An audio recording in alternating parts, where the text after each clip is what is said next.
Magandang oras sa inyong lahat. Narito tayo ngayon na sabi nga, the truth will set us free. Amen. So, meron po tayong dalawang katanungan dito about sa dumating na ba sa punto ng ating buhay na kung sakaling mamatay ako ngayon, wag naman sana, at nariyan na saan kaya ako pupunta. So, yun po, kayo lang po makakapagsagot nun. At ang pangalawang katanungan, kung sakaling namatay na tayo at haharap na tayo sa pintuan ng Diyos, sa kaharian niya, at naroon na tatanungin tayo ng Diyos, bakit tayo papapasukin sa kanyang langit. Amen. So, dito po natin makikita na sa Bible, sa 1 John chapter 5, verse 11 to 13, mababasa po natin dito. Sabi niya dito, amen, ang sumasampalataya sa anak ng Diyos ay nagtataglay ng patotong ito sa kanilang puso. Ang sinumang hindi sumasampalataya sa Diyos ay ginagawang sinungaling ang Diyos, sapagkat hindi siya naniniwala sa patotoo ng Diyos tungkol sa kanyang anak. At ito ang patotoo, ipinagkaloob sa atin ng Diyos ang buhay na walang hanggan, at ito'y makakamtan natin sa pamamagitan ng kanyang anak. Kung ang anak ng Diyos ay nasa isang tao, mayroon siyang buhay na walang hanggan. Ngunit kung wala sa kanyang anak ng Diyos, ay wala siyang buhay na walang hanggan.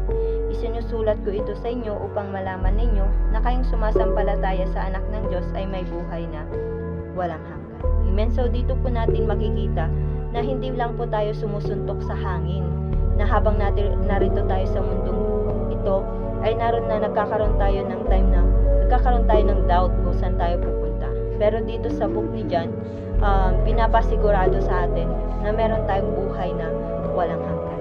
Amen. So kung minsan iniisip natin na masama naman akong tao kaya hindi ako pupunta sa langit.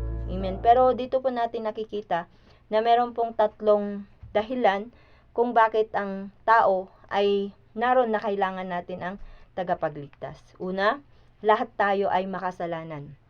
Amen. Sabi niya sa Roma 3:23, sapagkat ang lahat ay nagkasala at walang sino mang karapat-dapat sa paningin ng Diyos. Dito natin nakikita na no man, walang tao ang perfecto. Amen. So, yun yung una nating sakit bilang mga tao. Ang pangalawang sakit natin, lahat tayo ay mapaparusahan. Kung minsan tinatanong natin sa ating sarili na, bakit kaya namamatay yung tao? Amen. So, yung kamatayang yun, hindi lang pupunta dun sa sementeryo, kundi yung kamatayang yun, yung spiritual. Kasi meron po, sa totoo lang, meron pong dalawang pupuntahan ng ating kaluluwa. Yun po sa langit at sa impyerno. Ang pangatlo na dahilan, we cannot save ourselves. Kasi, kung kaya nating iligtas ang ating sarili, kailangan nating maging perfect. Yung holy of holies. Amen. So, hindi natin kaya yun. Kasi, naroon na naging marumi na tayo sa paningin ng Diyos. Amen. So, dito po natin nakikita na tayo yung mga taong ito. Example, ito po yung ating listahan ng ating kasalanan. Kapag pinatong sa atin, ito tayo itong mga taong to. Amen. So, kahit anong gawin natin kabutihan, kahit anong gawin natin na pagsisikap na maging mabuti, kahit anong gawin natin na 100% maging holy, hindi natin kaya.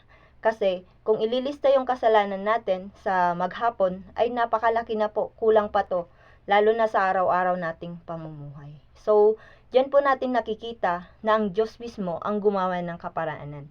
Si God the Father, binigyan niyang kanyang bugtong na anak na si Jesus, siya'y namatay sa krus dahil sa ating mga kasalanan. So, eto tayong mga tao, yung kasalanan natin pinataw kay Jesus Christ. Sabi niya doon sa Isaiah 59 verse 2. Amen. So, nung siya'y namatay sa krus, nabuhay siyang muli sa pangatlong araw. At doon natin nakikita na yung kasalanan ay napawalang sala tayo. So, bilang tao, ang gagawin lang natin, i-transfer natin yung faith natin kay Jesus Christ, na siya yung pwedeng makapagdala sa atin sa buhay na walang hanggan. Amen. Wholeheartedly, mula sa ating isip, mula sa ating puso, ipagkatiwala natin kay Jesus Christ ang ating buhay. Amen. So, kung nais nyo na magkaroon ng assurance of salvation, kagaya nga ng tinanong ko kanina, na dumating na ba sa buhay natin, na kung sakaling mamatay ako ngayon, saan kaya ako pupunta? Amen. So, yun po yung kasagutan. Amen. So, sabi niya sa Roma, chapter 10, verse 9 to 10. Amen. So, mababasa natin dito sa Roma, sa Bible. Roma, chapter 9, 10, 9 to 10. Sabi niya dito, amen. So, kung ipapahayag ng iyong bibig na si Jesus ay Panginoon at buong puso kang sasampalataya na siya'y muling binuhay ng Diyos, maliligtas ka. Sapagkat sumasampalataya ang tao sa pamamagitan ng kanyang puso at sa gayon ay itinuturing na matuwid ng Diyos. Nagpapahayag naman siya sa pamamagitan ng kanyang bibig at sa gayon ay naliligtas siya. Amen. So, dito natin nakikita na sabi niya, sapagkat sumasampalataya, sabi niya, ang tao sa pamamagitan ng kanyang puso at sa gayon ay itinuturing na matuwid ng Diyos. Amen. So, dito natin makikita na choice natin kung gusto natin siyang tanggapin o hindi. Amen. Kasi sabi nga niya sa Revelation, ako'y tumutuktok sa labas ng iyong puso. Kung papasukin ninyo ako ay papasok sa inyo at magkasama tayong kakain, sabi ng Panginoon. Amen. So, ngayong oras na ito, gusto niyo po ba natanggapin si Jesus Christ as Lord and Savior sa inyong buhay? Amen. Kung nais niyo po, samahan niyo po ako sa panalangin ito. Isipin ninyo si God ang nasa harapan niyo. At sabi nga niya, buksan ninyo ang inyong puso at isipan. Amen. So, ganito lang po yung panalangin. But, isipin niyo si Lord po yung kausap niyo. Ililid ko lamang po kayo sa prayer. Amen. So, Father God, narito po ako, nagpapakumbaba. Inaamin na ako'y makasalanan, hindi ko kayang iligtas ang aking sarili. At nariyan, Panginoon, na nananampalataya ako, Father God, sa iyong ginawa, na binigay mo ang iyong bugtong na anak na si Jesus, upang umako sa lahat ng aking kasalanan. Ngayon, Panginoon, tinatanggap ko ang Panginoong Jesus bilang Diyos at aking tagapagligtas mula sa aking puso't isipan, at pumasok po kayo. Mula ngayon, kayo na lamang po ang kikilalanin kong Diyos at aking tagapagligtas. Salamat po sa pagkasulat ng aking buhay, ang aking pangalan sa libro ng buhay. Amen. Amen. So, yun po. And I pray with you.